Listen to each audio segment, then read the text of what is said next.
I woke up on our anniversary trip, reached across the hotel bed, and my hand touched nothing but cold sheets. No warm shoulder, no sleepy grunt, no familiar weight. At first, I thought he was in the bathroom. Then I saw the suitcase. His side of the closet was empty. 2 hours later, I found out my husband had flown to Mexico. He wasn't alone. He'd gone with his sister. At least, that's what everyone thought. I'm glad you're here, because I need to tell this whole story from the beginning, before you decide what kind of woman I became by the end of it. Did you like my story? Please like and subscribe and tell me in the comments where you're listening from. I want to know how far this story of mine travels. I was in my late 50s when this happened, old enough to be tired of drama, but still naive enough to believe that love, if you watered it long enough, never really died. We were celebrating our 32nd wedding anniversary. We had driven up to a small coastal town, one of those quiet places with a boardwalk, a couple of seafood restaurants, and an old hotel that smelled like salt and lemon cleaner. My husband, Daniel, had booked the trip himself. He said he wanted a few days away from everything. Just the two of us, no children, no wake, no phones ringing every 8 minutes. I remember feeling excited in a way I hadn't in years. I packed my nicest dress, the one that always made him say, "Red suits you, Em." The first day, everything felt almost normal. Almost. Looking back, I can see all the tiny cracks that I walked right over, the way you step over your hairline fracture in the sidewalk and don't think it matters. But the morning I woke up alone in that hotel room, those cracks had already started to spread. And that was the day everything broke open, though I didn't know yet that 5 days later, he'd be the one begging me to pick up the phone. Before all of this, our life looked ordinary from the outside. We lived in a modest 2-story house in a quiet neighborhood. We had 2 grown children, both moved out, and a dog who listened to me better than anyone else in the family. Daniel worked as a manager at a construction firm. He liked numbers, schedules, and being in control. I worked part-time at the local library, surrounded by quiet shelves and people who whispered thank you. It suited us. 4 years. Our marriage had been a pattern. He left early in the morning. I packed him a lunch. We exchanged a kiss that was more habit than passion, and the day rolled forward like a predictable film. Evenings were a mix of TV, simple dinners, and the kind of tired conversations married couples have when their brains are half asleep. How was your day? Fine. Yours? Fine. Sometimes, when I'd catch our reflection in the darkened living room window, I'd think, is this it? Is this what 30 years of love looks like? 2 people sitting on opposite ends of a couch, each scrolling on their own phone. But he wasn't cruel. He wasn't unfaithful, as far as I knew. He still remembered birthdays, still brought me coffee in the morning if he woke up first, still put his hand on the small of my back when we crossed a street. We had little rituals. Friday night Chinese takeout, Sunday morning pancakes, anniversary dinners, always somewhere new, even if it was just a different diner with slightly different chipped plates. So when he suggested a whole weekend away this time, it felt special.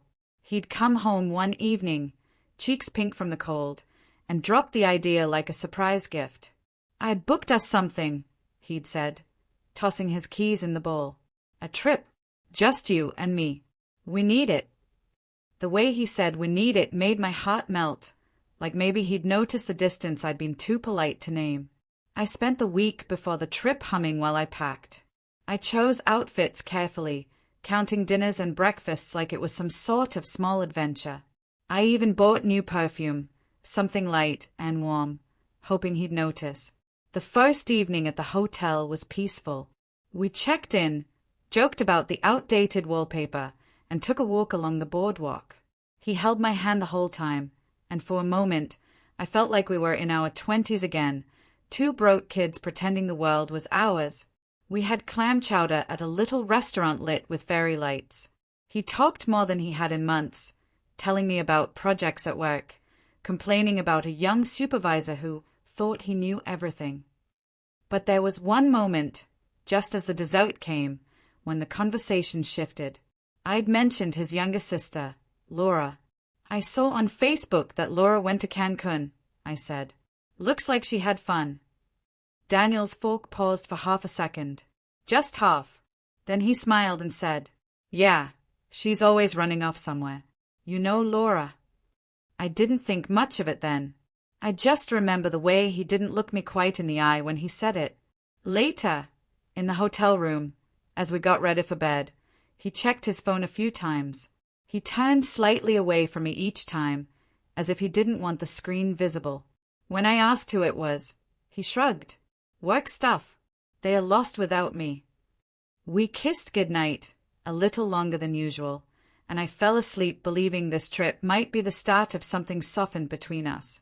I didn't know that subtle half-second pause at dinner was the first warning sign. The quiet edge of a cliff I was already walking toward. The morning everything started to shift didn't feel dramatic at first. I woke to the muted sound of waves outside and the light pushing gently through the curtains. The clock on the bedside table said 7:12. Daniel usually slept later than me, but that morning his side of the bed was already cooling. I could feel the emptiness before I opened my eyes. I reached out lazily, expecting my hand to land on his shoulder or his hair, but all I touched was the wrinkled sheet. A tiny pulse of unease moved through my chest, no bigger than a raindrop. Bathroom, I told myself. Maybe he went to get coffee. I sat up, rubbed my eyes, and called his name softly. No answer. The bathroom door was open, the light off, the sink dry. No sound of running water, no hum tune, nothing. His phone wasn't on the nightstand. His watch wasn't there either. I slipped on the hotel robe and padded to the window. From our third-floor room, I could see the parking lot. Our car, the old blue sedan, was still there, so he hadn't driven off. Maybe he'd gone for a morning walk on the beach. It sounded like something a man going through a middle-aged health kick might do. I tried to shrug off the discomfort. I brushed my teeth, pulled on a sweater, tidied the bed a bit in that automatic way wives do when their hands need something to focus on. But the longer the room stayed quiet, the louder my thoughts became. I checked my phone, no messages. I opened Daniel's old text thread from the night before. Last message from him. Don't forget, breakfast ends at 10. I smiled despite the weirdness. That was him, practical, organized, always thinking about schedules. At 8 o'clock, I went downstairs to the lobby. The woman at the front desk smiled at me, the polite, distant way staff do. Good morning, I said. Have you seen my husband? Tall, gray hair, navy jacket? He might have gone out. She shook her head. I haven't, sorry, but he might be in the dining area. A lot of guests eat early. I thanked her and walked to the breakfast room. It was half full. Older couples, a family with noisy kids, a man in a business suit looking tired already. No Daniel. The unease grew slightly, the way a headache begins behind the eyes. I poured myself coffee, picked at a muffin, and kept glancing at the entrance, waiting for him to stroll in, apologizing, saying he'd gone for a walk and lost track of time. By 8:30, I was back in our room. I decided to call him, more to calm myself than anything else. His phone rang once, then went straight to voicemail. I frowned. That meant the phone was either off or on airplane mode. Maybe his battery died, I said out loud, as if saying it made it more likely to be true. It wasn't until I opened the closet that the raindrop of unease became a small storm. His suitcase was gone.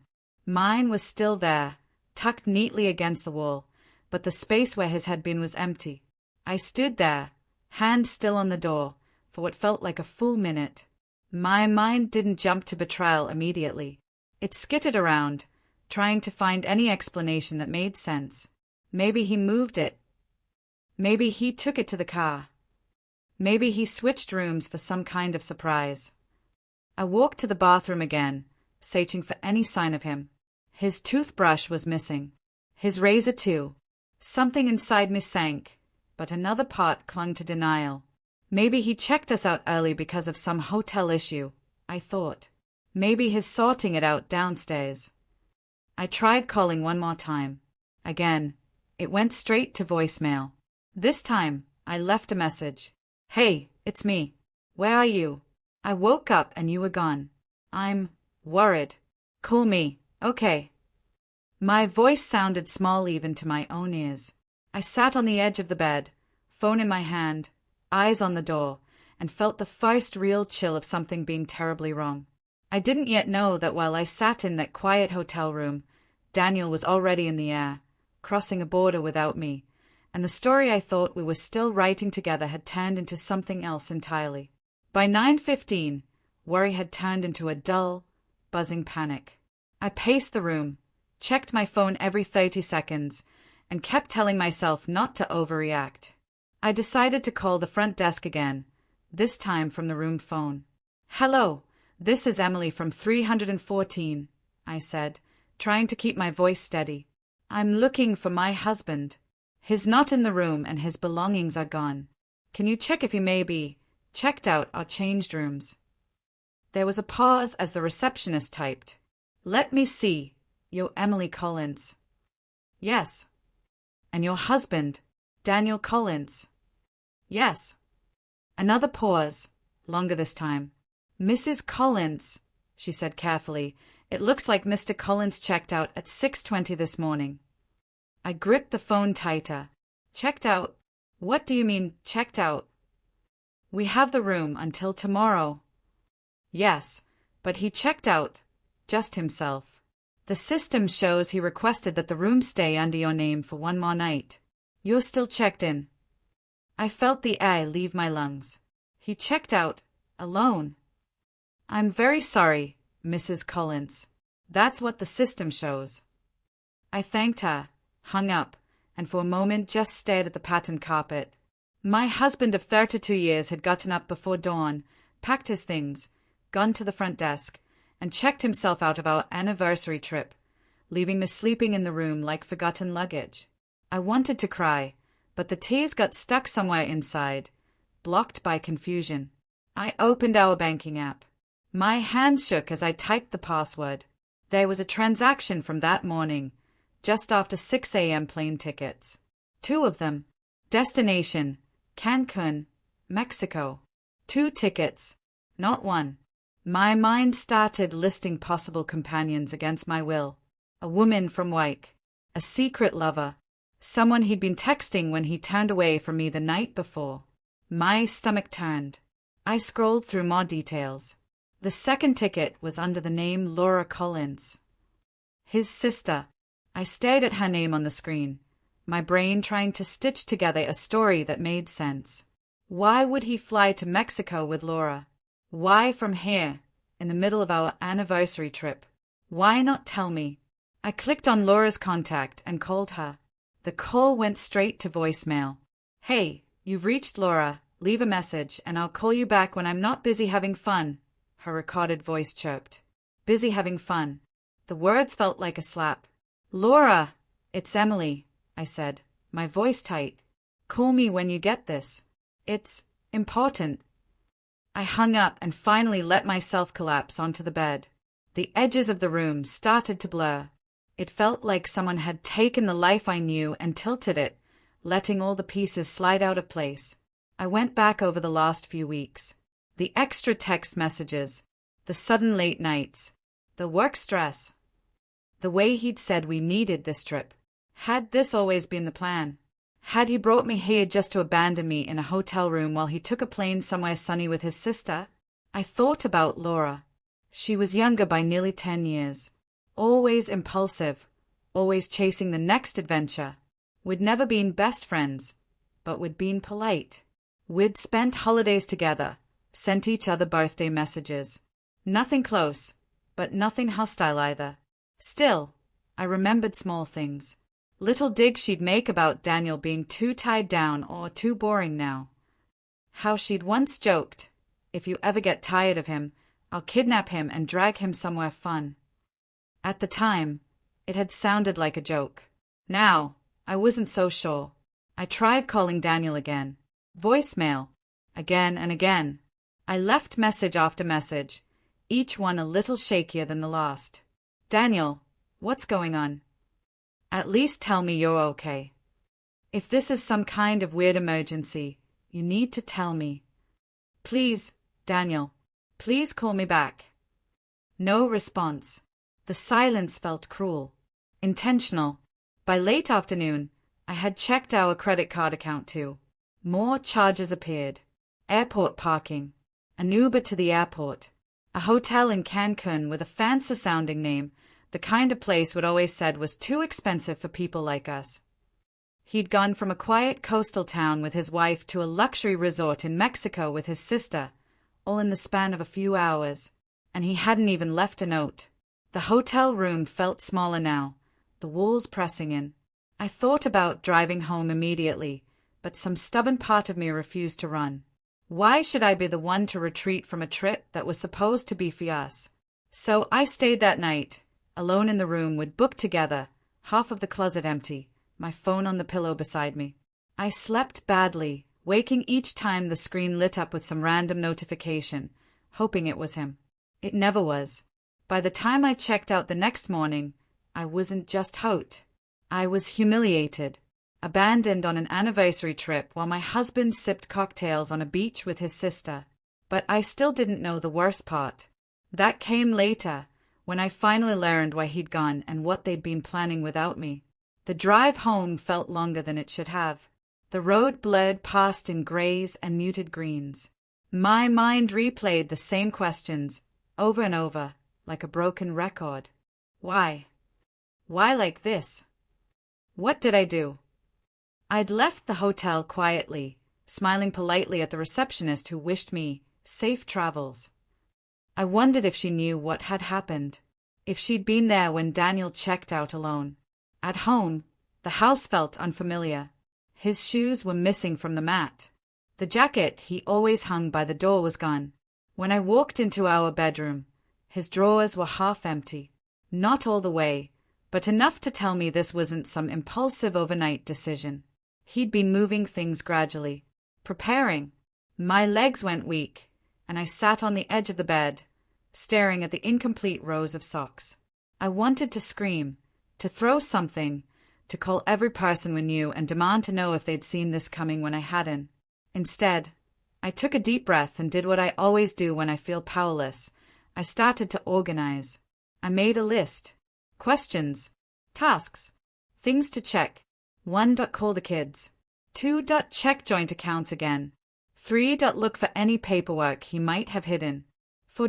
Call Laura's husband, Mark. The thought of calling our children made me feel sick. How do you tell your adult kids that their father had abandoned their mother on an anniversary trip to fly to Mexico with their aunt? I decided to call Mark first. He and Laura had always had a tense marriage, but I never thought beyond that.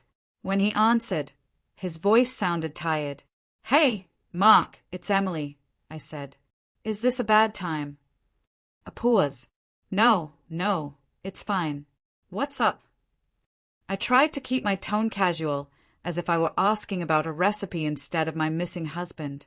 "Have you heard from Laura today? Or Daniel?" Another pause.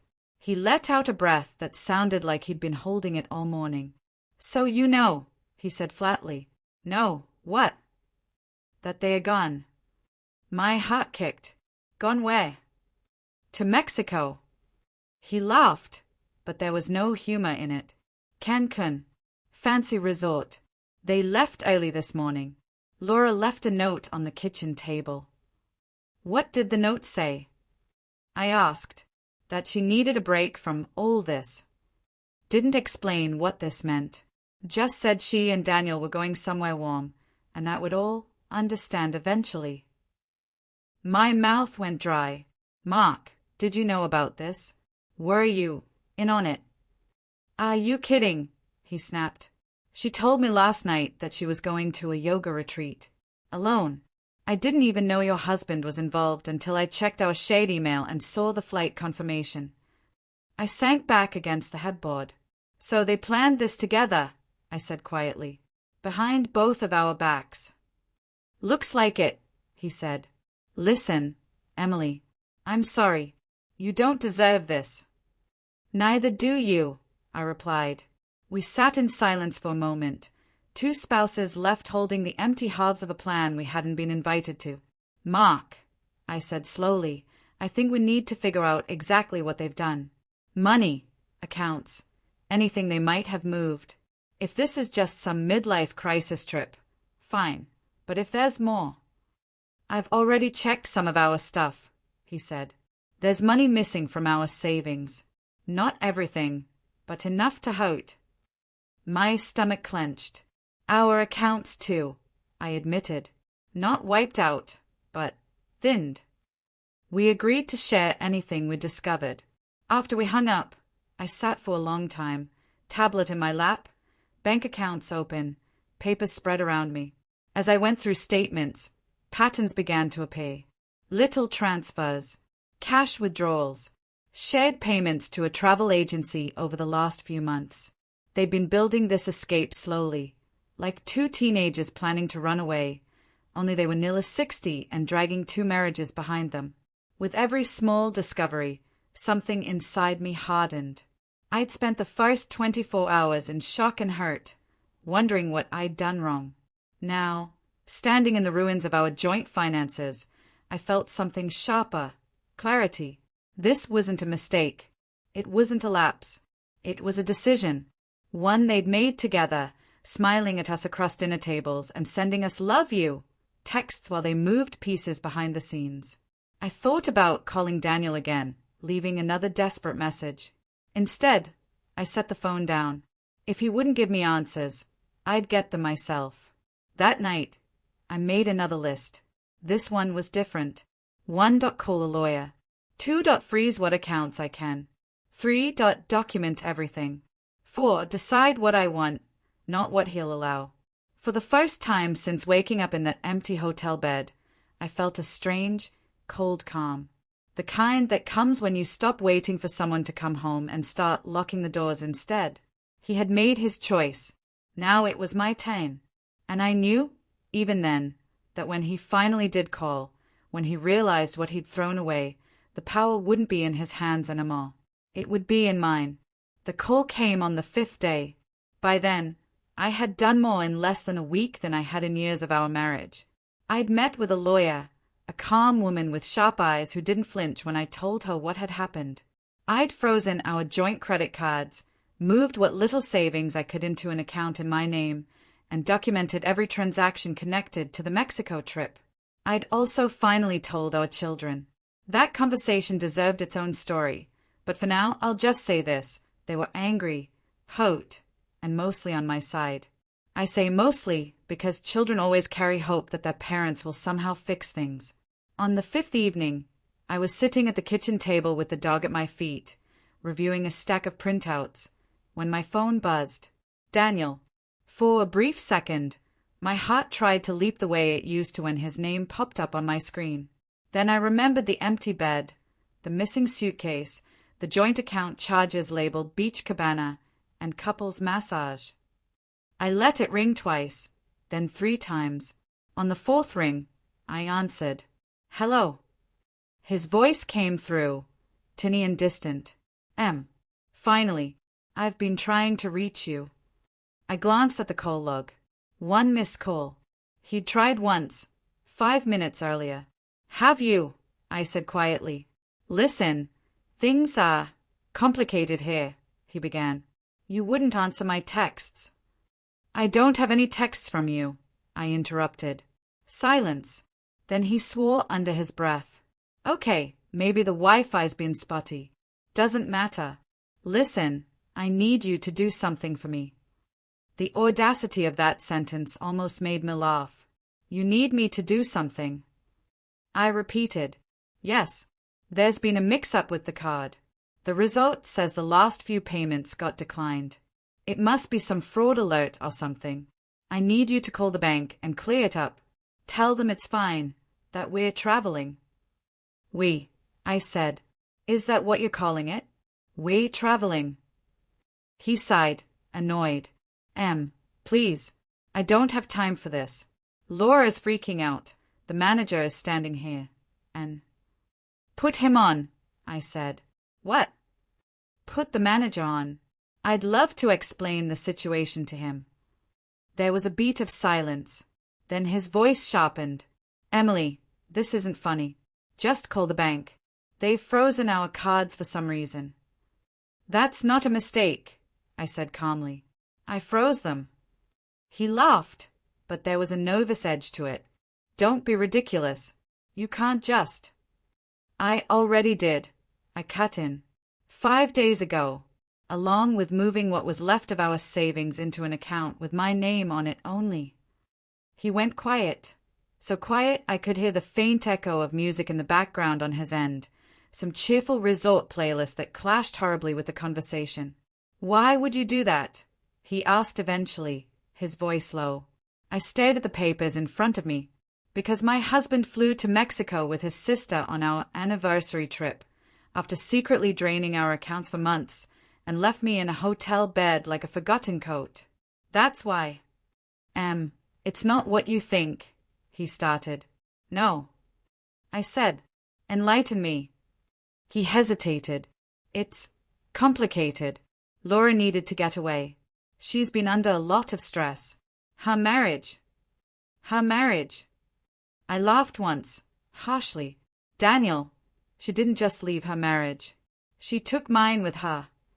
That's not fair, he snapped. We just needed time to think, okay? Away from all the noise. Away from everyone pulling on us. We didn't mean to. To what? To let me find out from a hotel receptionist that my husband checked out alone at dawn. To make me see the plane tickets in our banking app. He drew in a breath. Look, I'm sorry about how it happened. But right now, the important thing is that the hotel is threatening to involve the police if we don't settle the bill. You don't want that, do you? It was not an apology, a threat dressed as concern. The police. I said mildly. That might actually be helpful. What is that supposed to mean? It means, I said, that when they ask why the card stopped working, I'll be happy to explain that the account holder who booked those tickets did so without my consent while abandoning his spouse and moving shared funds. I'm sure they'll find it interesting. For God's sake, stop being dramatic, he hissed. You always do this, blowing things out of proportion. We just needed a break. From me, I said, on our anniversary. He didn't answer. I let the silence sit between us, thick and heavy. Daniel, I said finally, listen very carefully. I have spoken to a lawyer. I know exactly what you and Laura have taken from our accounts. I know every withdrawal, every sneaky little transfer, every booking. You may be in Mexico, but your paper trail is right here on my kitchen table. You talked to a lawyer, he repeated, stunned. Yes. Because I don't plan on spending the rest of my life waiting for you to come home from whatever this is. So here's what's going to happen. My voice surprised even me. It was steady, calm. The voice you use when you've already cried all your tears. You will pay whatever you owe that resort with whatever funds you and Laura have left in your personal accounts. If you can't, that's not my problem. The joint money is no longer accessible to you. You can't do that, he said. It's our money. It was. I corrected. Right up until you chose to start a new life without me and take half of it along for the ride. Actions have consequences, Daniel. You taught our kids that. Remember? I heard movement on his end, muffled voices. Then Laura's voice in the background, sharp and irritated. Is she being difficult? Tell her she can't just. I spoke louder. Hi, Laura. Enjoying the trip? There was a sudden quiet. Daniel must have realized I could hear her. Please, he said, lower now. We're in a mess here. We need you to fix this. No, I said. You need to fix this. I've already started fixing my life. He tried again, this time softer. We've been married a long time. Don't throw it away over one mistake. One mistake. I repeated. Is that what we're calling months of secret planning, money siphoning, lying, and abandoning your wife on your anniversary? A mistake? He didn't answer. That's another thing I've realized, I said quietly. I'm not the one throwing anything away. You did that when you walked out of that room. There was a long pause. When he spoke again, his voice had changed. The panic had crept in fully now. What are you going to do? I looked at the divorce paperwork on the table, the preliminary forms my lawyer had given me. I'm going to live, I said. I'm going to protect what's left of my future. And I'm going to stop waiting for a man who booked a one-way ticket without asking if I wanted to come. Please, he said, and now the arrogance was gone. Don't do this. We can work it out when I get back. Just call the bank. Help me out this once. No, I said again, softly this time. This is the last time I'm not helping you. Then I did something I'd never done in 32 years of marriage. I ended the call while he was still talking. His name disappeared from the screen, leaving only my reflection in the black glass.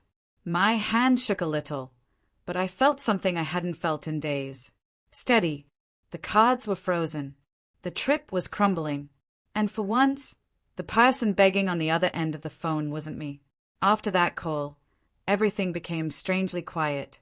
There were still logistics, of course. Lawyer meetings, paperwork, telling extended family, fielding the awkward calls from his relatives who wanted to know what really happened. But inside my own head, the noise had dimmed. Daniel tried calling several more times over the next week. Sometimes I let it ring out. Sometimes I answered and kept it short, mostly to hear what he had to say for himself. The conversations followed a pattern. Feist, excuses, then anger, then bargaining. It was just a trip. You're overreacting. We can fix this. Don't be foolish, Emily. We're too old to start over. What he never offered was a real apology. Not once did he say, I'm sorry I hurt you. It was always, I'm sorry you upset, as if my pain were the problem, not his choices. Laura eventually called me too. Her tone was defensive from the first second. You froze the cards? Do you have any idea how humiliating that was? I listened quietly, let her rant about how the resort staff had treated them, how they'd had to scramble to find money. When she finally paused, I said, humiliating. Laura, your brother left his wife alone on an anniversary trip to run off to Mexico with you. I think I've had my share of humiliation for this month. She scoffed. Oh, come on, Emily. You've been holding him back for years. He needed a break. We both did. From what? I asked. From commitment. From honesty. You're being dramatic, she said, echoing Daniel. That's what he said too, I replied. Funny how you both use the same word when someone calls you out. After we hung up, I blocked her number. I didn't need her voice in my head. The divorce process moved slowly, as legal things always do, but the emotional shift inside me happened faster. I started doing small things for myself. Walks in the park without checking my phone. Dinner at the little cafe downtown where couples and friends laughed around me and I didn't feel like an outsider. I even took a solo day trip back to that coastal town, walked along the boardwalk, and let the sea breeze sting my cheeks. I stayed in a different hotel. I chose that on purpose. Standing on the sand, watching children build castles and waves erase them, I realized something simple. He had left. But I was still here. Our kids visited more often. They helped me with practical tasks, but more than that, they sat with me,